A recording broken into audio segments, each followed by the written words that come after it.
achieved.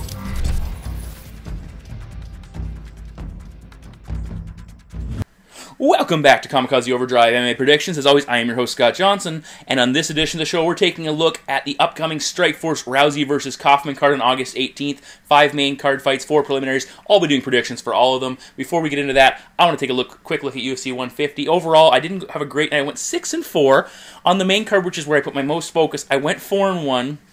And it basically came down to Ed Herman. Had Ed Herman elected to have a smarter fight, I would have had a much better night. You can check all of that out in my post-fight recap over at kamikazeoverdrive.net, where I look at the good, the bad, the ugly. I look at my predictions. And the bet pack, I also post that. I had a 5-0 confidence list as well, so I had a good night with the confidence list.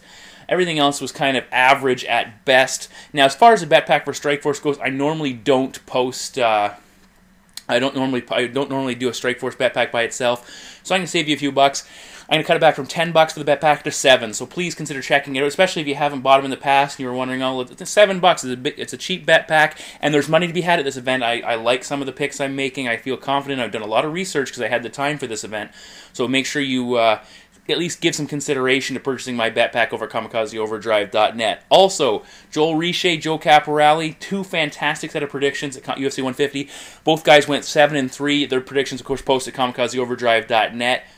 Riche went 4-1 on the main card, which was pretty impressive, and Caporale went 5-0, or he went perfect on the preliminaries. Those guys will also be posting predictions for Strikeforce. They're doing quite well, so head over to the website. You can check that out. There's some cool articles going on. There's the forums, please post in them. So just, head over to the website and see what I've got to offer there. And as always, before I get into my predictions, thank you very much to all of my sponsors, MMABettingOdds.com, HeartandGlory.com, CouchFighter.co, MMACrypts.com. Thank you very much to those guys over at MMA Crypt, the great forum. They're always supporting and commenting, and I really enjoy heading over to that website when I get the opportunity. The boys at the Adrenaline Training Center, and as I said before, I'm hoping to get some walkout T-shirts for the UFC 151 event to hand out to the people who buy my bet pack. So please keep an eye out for that. That's enough for me. It's time to get into my first prediction. We kick things off in the women's bantamweight division. Hiroko Yamanaka, 12-2-0, battles Germaine, the Iron Lady, Dramamine, 2-2. Last time we saw Yamanaka, she was getting knocked out in 16 seconds in a featherweight title fight. She's making her bantamweight debut. She fought Cyborg Santos in that fight. It was overturned. Iron Lady has not been in action for a while. Her last fight was back on June 24th of 2011. She lost a decision to Julia Budd in Strikeforce. She's only 2-2, doesn't have a lot of experience coming into this as an MMA fighter, but she's 45-0 as a kickboxer. There's a lot of experience there. This will be her second fight at 135. She's a very physically powerful fighter. Yamanaka's going to have a little bit of height on her, but not much. What this fight comes down to me, it's the striking of Randamie against Yamanaka's need to get into a grappling contest. Yamanaka's shown some decent stand-up, but I think that could be her downfall here. What she's going to need to do is push Dramamine into the cage, pin her on the wall, and get her to the ground and grind it out and attack her on the mat. I don't think that's going to happen. Yamanaka does not have a lot of experience fighting in a cage. Her fight with Cyborg Santos was a very short one, and as a result, she didn't get to feel things out.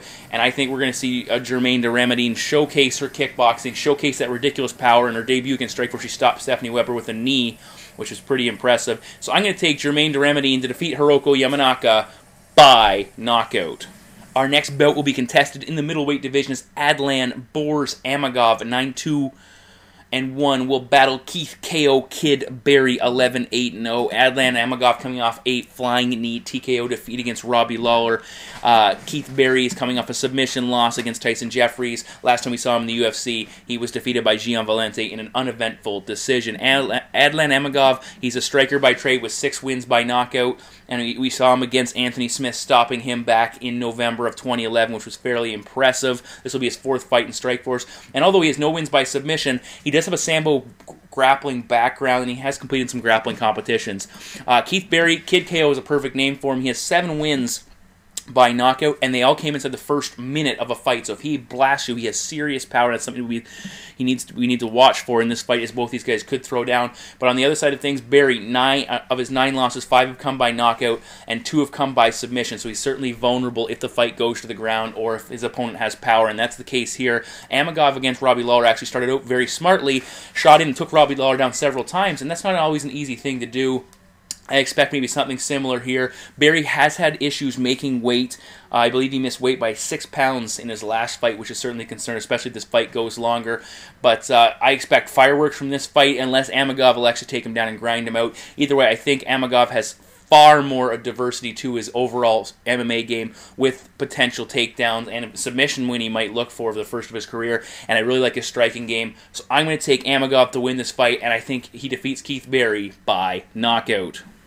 Moving right along, we are in the lightweight division as Bobby King Green, 17-5-0, battles Matt Ricehouse, undefeated at 6-0. Bobby Green putting a nice little run together in Strikeforce debut with a loss against Jay-Z Cavalcante by a split decision, has since rattled off 3 wins, with his most recent coming a split decision victory over veteran James Terry. Matt Ricehouse, on the other hand, as I said, he's undefeated. 4 of his 6 fights have come in Strikeforce. His last win was over Bill Cooper back in November of 2011. Prior to that, his biggest win of his career, defeating Ryan Couture by 3-round decision in mid-2011.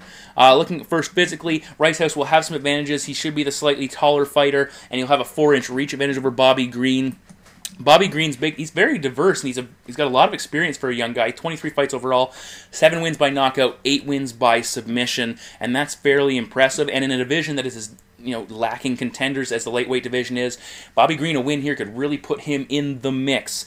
Matt Ricehouse has the edge in grappling. He's a purple belt in BJJ compared to Bobby Green's blue belt overall. So if the fight goes to the ground, Ricehouse could have some advantages. Green certainly has some capabilities on the mat, that's absolutely for sure.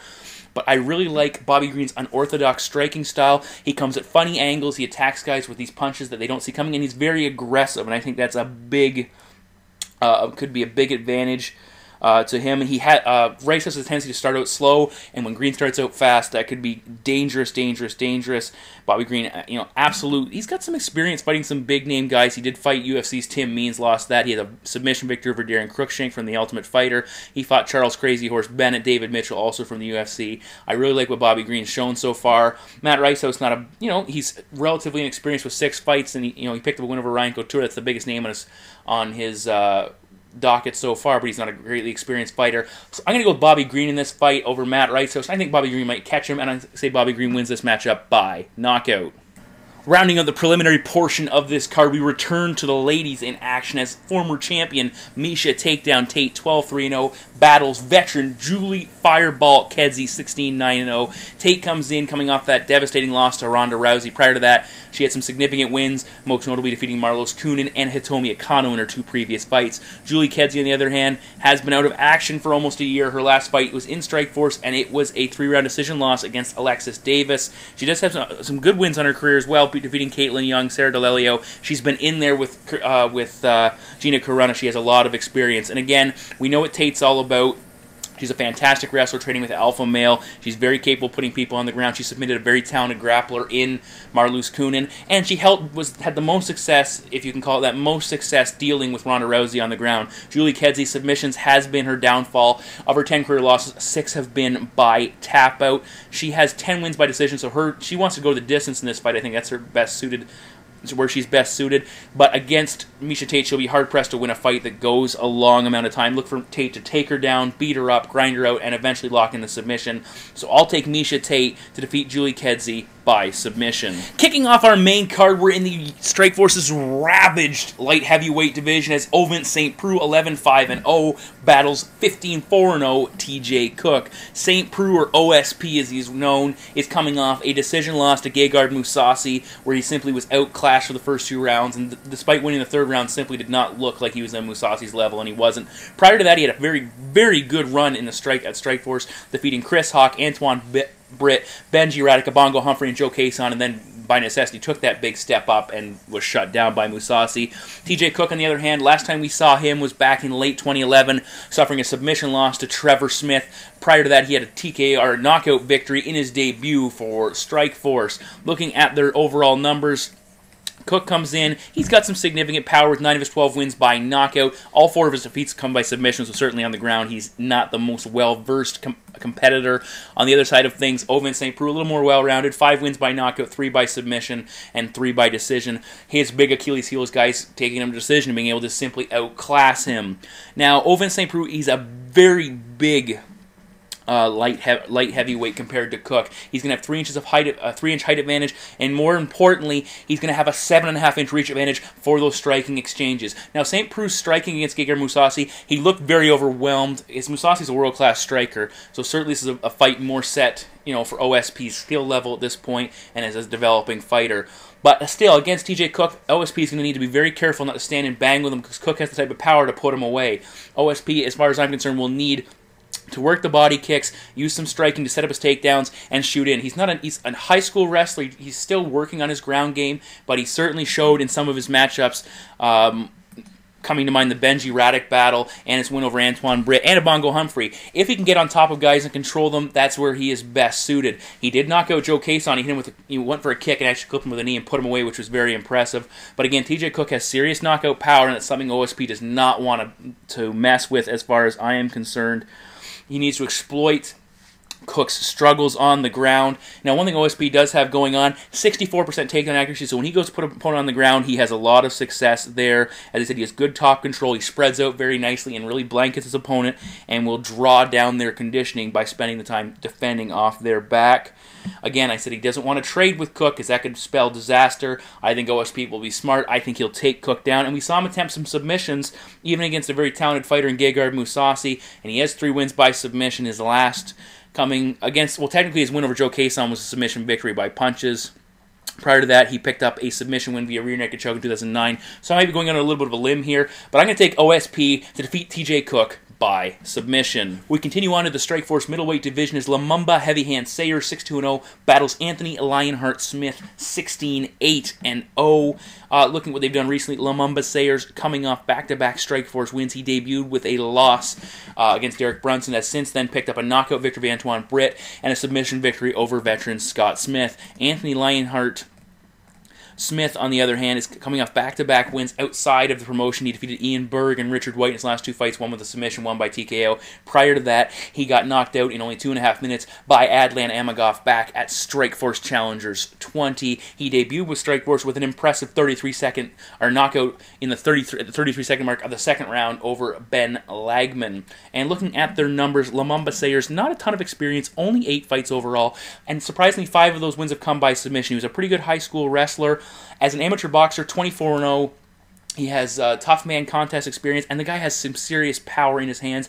You know, in a lot of his fights, I've seen him, he flurries, hurts guys in exchanges, and then submits them instead of going for the knockout. Of course, his knockout over Antoine Britt, very impressive. He basically backed him against the cage, traded with him, and knocked him out. Against Scott Smith, no, not a lot of striking there. Basically, it was clinch, take him down, transition, and eventually set up the guillotine choke, and Smith had to tap out. For Anthony Lionheart Smith, the guy started, his record's not great at 16-8, but when you consider 7 of his 8 losses came early in his career, and he has now won 8 of his last 9 fights, all by stoppage, 2 by sub, 6 by knockout. The guy's really coming into his own, and he's going to have some significant advantages here. A slight reach advantage, but 4 inches of height, and I think that's a big deal. One thing to keep in mind, too, with Lumumba Sayers, he has been an effective fighter at getting fights finished, but he's never been out of the first round, and he lacks that MMA experience with only 8 fights, so you have to wonder what's going to happen when he gets into that type of fight where things don't go perfectly well. Like, look at that Derek Brunson matchup.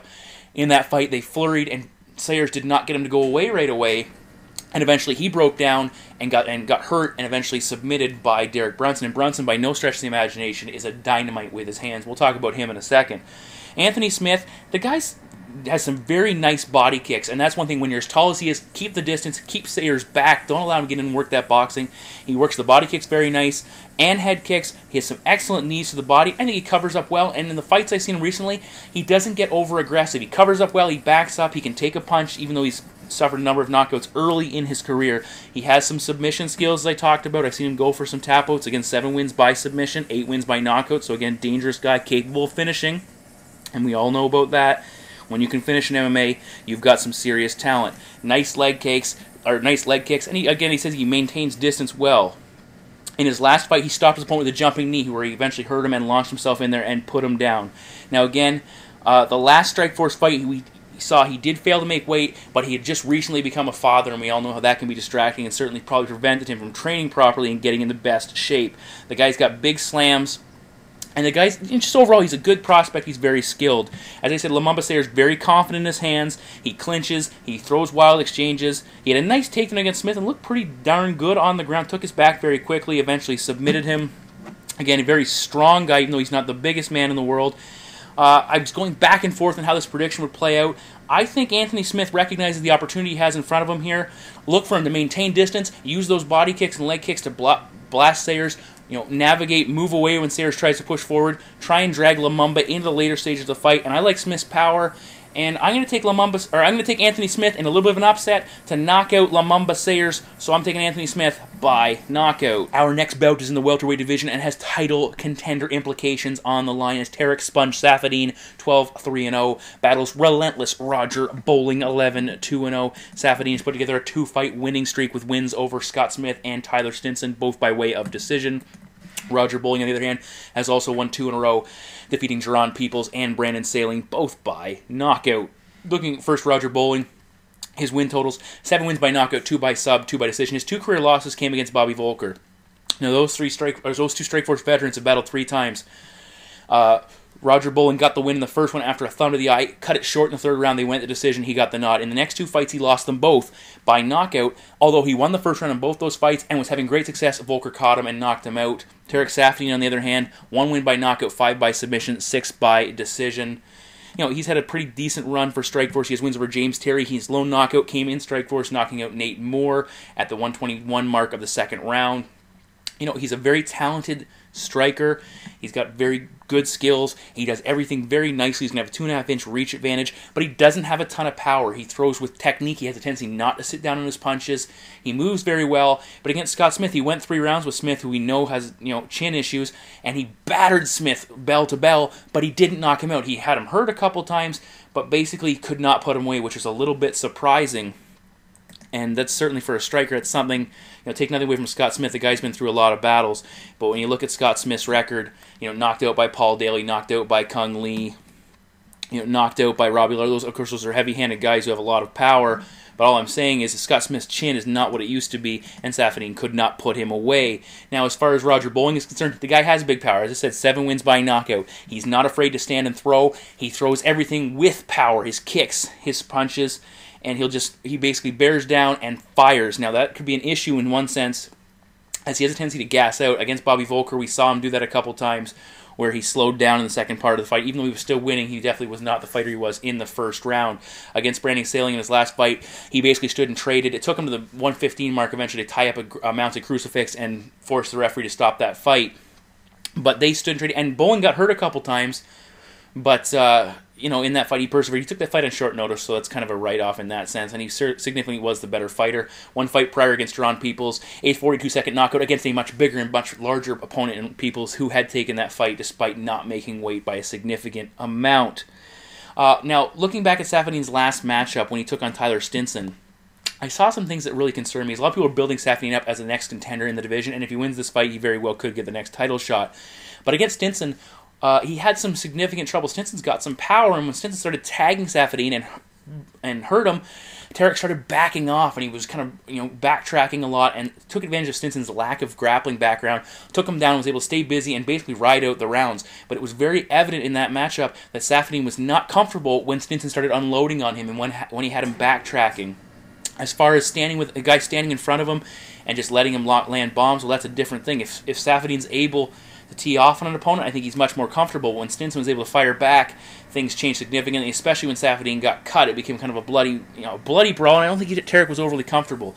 Now, despite how skilled he is with his striking, and he's improving his grappling, that's certainly nothing in question there. He's a blue belt in Brazilian Jiu-Jitsu, and he trains with Team Quest, so he showed what he's capable on the ground. Again, he gets 5 wins by submission, so nothing wrong with that scenario there. He has a tendency to be a bit of a slow starter, and on the other side of things, Roger Bowling is a very fast starter. He's the type of guy who will go out, take the center of the cage, and start throwing, and if Saffiedine does not get going early, he could be on the defensive for a large portion of that fight. Another thing, of course, when you look at the Tyron Woodley fight with Saffiedine, when Woodley was looking to put him on the ground, Tarec had trouble setting things up because he knew his opponent was going to put pressure on him, and Roger Bowling, very capable of shooting for takedowns. We saw him against Volker, who's a very good grappler in his own right, shooting for takedowns and putting him on his back. Again, this is another type of fight where I went back and forth on. I like Bowling's power. I like Saffiedine's technique. I like Saffiedine has a tendency, it seems he has better conditioning than Bowling, but I think Roger has... This is a huge opportunity for Roger Bowling. He seems to fight to the level of his competition. I think this is a matchup where he's going to realize and recognize this is a huge potential for him to move directly into title contention with a victory. And I think he'll fight a smart fight, look for him to mix up his takedowns, mix up his striking, and I think he hurts Tarec Saffiedine. And I'm going to take Roger Bowling to defeat Tarec Saffiedine. I think he'll actually do it by decision, using his wrestling and striking to get the better of him. So Roger Bowling in an upset to defeat Tarec Saffiedine by decision. In our co-main event of the evening in the middleweight division, Ronaldo Jacare Souza 15-3-0 battles Derek Brunson at 9-1-0. Brunson is coming off his first career defeat, and he fought in show fight, took the fight on 1 week's notice, and was defeated by split decision against Kendall Grove in a matchup many people felt Brunson should have been given the nod in. Jacare, on the other hand, defeated Bristol Morunde in his last fight by submission in the third round, returning from his title fight loss to Luke Rockhold. And that's the first thing I want to talk about right now, as Jacare, the former champion, needs to be careful here. Luke Rockhold, coming off that win over Tim Kennedy, basically said, Jacare, you're next, and Jacare accepted the challenge. But in order to get that, Souza needs to get by Derek Brunson, and you do not want to look past a young, talented fighter in Derek Brunson, because you could find yourself on the wrong end of defeat and right out of title contention, or at least for the time being. Now, looking at Brunson first, 4 wins by knockout, 3 wins by submission. He was an All-American, 3-time All-American Division II wrestler, so he has very good grappling skills, and we've seen that put on display. His victory over Nate James, he did a nice job of taking him down. Against Lumumba Sayers, he showed some serious power and submission skills, putting him away in that fight. Those were his first 2 and only 2 Strikeforce battles. He has decent power, and the guy's a young fighter. He's still learning, and certainly he's training with Mike Winklejohn and Greg Jackson over at their training camp. Also has some training with Henzo Gracie at his jiu-jitsu camp. So his grappling game is improving. Mike Winklejohn, a very good striker. So I expect to see some good things out of Derek Brunson striking, but they're still very, very raw. He has a tendency to throw wild punches. If he connects, as he did against Sayers, that's big, but he has a tendency to throw wild punches. He doesn't seem to gauge the distance very well, and that can result in a lot of swinging and missing, which can be very detrimental to your gas tank. Now, on the other side, Jacare Souza, black belt in BJJ. 12 of his 15 wins have come by submission. Very talented guy there. He has no wins by knockout, but he's still working to improve his striking. And against Bristol Morunde, he showed it again, an improved striking game. He hurt him a couple of times through a very impressive spinning back kick that landed right on Morunde's chin and hurt him significantly. But we all know what Jacare is looking to do: drag opponents to the ground, lock in that alligator grip, and eventually submit them. Now, his big Achilles heel throughout his career has been talented strikers who could avoid the ground game, as was the case in the Luke Rockhold fight. Luke Rockhold did an excellent job of keeping things standing and outstriking and outworking Jacare on the feet. Robbie Lawler had success early in that fight when he was able to blast Jacare. But again, when Robbie Lawler wasn't able to keep the fight standing, that's where he had trouble. Tim Kennedy really gave Jacare fits in their fight, again, because Jacare could not get the fight to the ground. If he can't get the fight down, that's problems. Joey Villasenor continuing on that trend. Issues for Jacare if he can't get the fight to the mat. His other career loss by knockout came against Gegard Mousasi, or one of his 2 career losses by knockout came against Gegard Mousasi by upkick back in 2008. He lost the first fight of his career, so certainly has improved since then. So Jacare, very dangerous on the mat. Derek Brunson, unfortunately, not the type of striker who's going to give Souza trouble unless he's improved significantly since the last time we saw him, and seeing as that was June 16, 2012, I don't see it happening. Brunson's strong suit, his wrestling, plays directly into Souza's most advantageous position. That's the ground game. You know, Matt Lindland, a world-class wrestler, was submitted by Souza. Of course, Lindland not nearly close to the prime of his career, but either way, unless Brunson catches him and hurts him, and he has 4 knockouts, and we've seen he has power, but Souza's striking is improving by leaps and bounds. His footwork has come a long way, and I was really impressed in his last fight what he was able to do. He has a big overhand right. We saw him a couple times against Luke Rockhold, hurt him with his striking, and I really expect to see Jacare, who does a nice job setting things up, setting his takedowns up with his punches and kicks. I expect to see him be able to get Derek Brunson to the ground, and one thing we know about wrestlers, they do not like being on their back, and I think that's the case here. So I'm going to think Jacare will be able to get Brunson down and eventually put him in a position he's not comfortable with. And there's a possibility Souza could just ride out the fight and defeat Brunson by by decision. But I'm going to take Jacare Souza to defeat Derek Brunson by submission. Alright folks, it's showtime as we head to the main event of the evening with the Strikeforce Bantamweight Women's title on the line as champion Rowdy Ronda Rousey 5-0 takes on former champion 15-1-0 Sarah Kaufman. Now this fight not getting the publicity that Rousey's last fight did when she defeated Miesha Tate to win the title, but I think it could be as good if not a better matchup as you have Ronda Rousey's judo grappling skills against Sarah Kaufman's striking-based boxing skills. It should be a very interesting battle. Looking at Rousey, as I said, she's coming off that submission victory over Miesha Tate. All 5 of her pro wins by armbar submission in the first round. 3 more submission wins in her amateur background all inside the first minute. She has wins over Miesha Tate, Julia Budd, Sarah D'Alelio. She has certainly some names, but she's relatively new to the MMA game. Sarah Kaufman, on the other hand, of her 15 career wins, 10 by knockout. So this girl has power. Her last fight was in the same card as the Tate Rousey fight, where she defeated Alexis Davis by 3-round decision, and that was an incredible striking war. Both girls were battered and bruised. Two Canadian fighters. If you haven't seen it, go back and check it out in preparation because they threw down. And, Kaufman's been in there with some significant names as far as women's fighting and beaten almost all of them. Alexis Davis, prior to that, she also defeated Liz Carmouche. Her lone loss, where she dropped the title, was by armbar, interestingly enough, to Marloes Coenen in a fight that Kaufman was winning up until Coenen caught her. She also has a victory over submission specialist Shayna Baszler, defeated grappling specialist Miesha Tate, and looking at some of her numbers overall, in the Miesha Tate fight, Tate attempted 9 takedowns, Kaufman blocked 7 of them, which is impressive. Liz Carmouche, who had a lot of success against Marloes Coenen when she challenged for the title.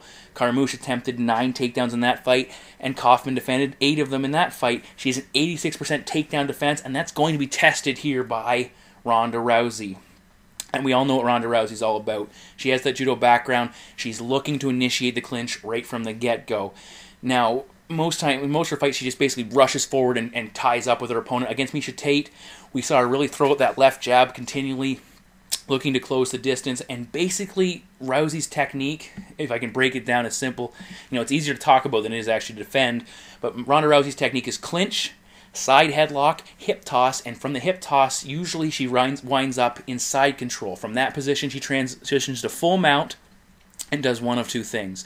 She'll either immediately go for the arm. If it's not available to attack, she'll start landing these little short punches right to her opponent's head or right to their face. They're not going to knock her out. They're not going to do a lot of damage. But what they do is they force her opponent. I said do. What they do is force her opponent to cover up, and usually that puts the elbows up in the air and exposes and creates a nice little hooking area that Rousey can hook onto the arm and transition directly to the arm bar and set it up. Now against, who was it? It was Sarah D'Alelio. From the clinch, she threw on a flying arm bar, so she said something she said she hadn't trained or practiced before, which is something she wanted to try. So she shows she has a lot of skills and has the ability to do new things. Now against Miesha Tate, easily the best grappler I'd say Rousey's had to deal with. And Tate pushed her, was able to defend that first armbar attempt, even though it looked awfully nasty. And she had Rousey in a couple of positions that looked, like they could give Rousey trouble, including she almost locked in a rear naked choke. Rousey survived, eventually got back to where she wanted, put Tate on the mat with a modified hip toss, locked in the arm bar to potentially the already damaged arm of Tate's, and forced the submission in an ugly, ugly fashion. Now, Sarah Kaufman, she needs to keep this fight standing. She has nice straight punches. Now, of late, she's had issues pulling the trigger. Against Alexis Davis, she threw with a lot more confidence in her hands. But against Liz Carmouche, though she didn't have a lot of success taking her down, was able to push Kaufman into the cage and hold her on the wall for a while. And that's something that Kaufman cannot allow. Any form of clinch or body control that Ronda Rousey can get on Sarah is going to be detrimental to Kaufman's ability to win this fight. And one thing I saw with Sarah is when she's being pushed forward by, like in that Liz Carmouche fight, she has a tendency to back directly up, which eventually will lead her into the cage and allows her opponent to get on her. What Kaufman's going to need to do is move laterally, circle out, and use those shots, but I struggle to see where she's going to be able to keep Ronda out off of her.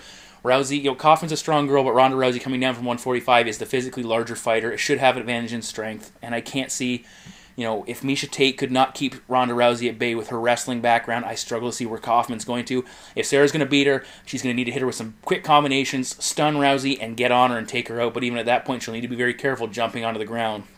Either way, I like Sarah Kaufman. She has a ton of experience, but I just struggle to believe she's going to be able to keep Ronda Rousey off of her. I like what Ronda has shown in her, just basically, she has a game plan. She may be a one-trick pony, but she's been very successful at it. And I think she's going to do it again. So I'm going to take Ronda Rousey to defeat Sarah Kaufman by submission, most likely armbar. So those are my predictions for Strikeforce Rousey versus Kaufman. So please, feel free to comment. Let me know what you think. Head over to the website, join the forums, talk about it there. You can also go over to the website and check out Joe Caporelli and Joel Riche's predictions. Both those guys went 7-3 at UFC 150 and had some excellent little breakdowns, and they'll be doing predictions for this fight as well. It's kamikazeoverdrive.net. The bet packs, as I talked about, Strikeforce not nearly as popular as the UFC as far as my bet pack sales, so I'm taking it from $10 down to $7. You'll save yourself $3. So certainly consider investing in a bet pack. As I've talked about a couple upsets, and of course I talked about in the bet packs all of my confidence picks, which were on fire. They weren't 5-0 at the last event, so that was significantly good. I'll tell you who I really think has the best chance to win. Talk about the value bets. I'll talk about fights. Each fight, I'll give another breakdown for each fight based on what the value, the betting odds are. We'll talk about stuff like that, some parlays, some props, ways to win some money. So please consider buying my bet packs. And I'm also, if I have the opportunity over the week, I'm going to be putting an article together looking at each division in Strikeforce and talking about where they should go from here and how they can make things interesting, considering they're not going anywhere for at least the foreseeable future, and how they can build up those divisions to make their stars that much more marketable and maybe bring in some more attention. Either way, UFC 151 on the horizon. I'm looking forward to it very much. A little bit of a break before we get there. Thank you very much for listening, and as always, I'll see you back here in a very short period of time.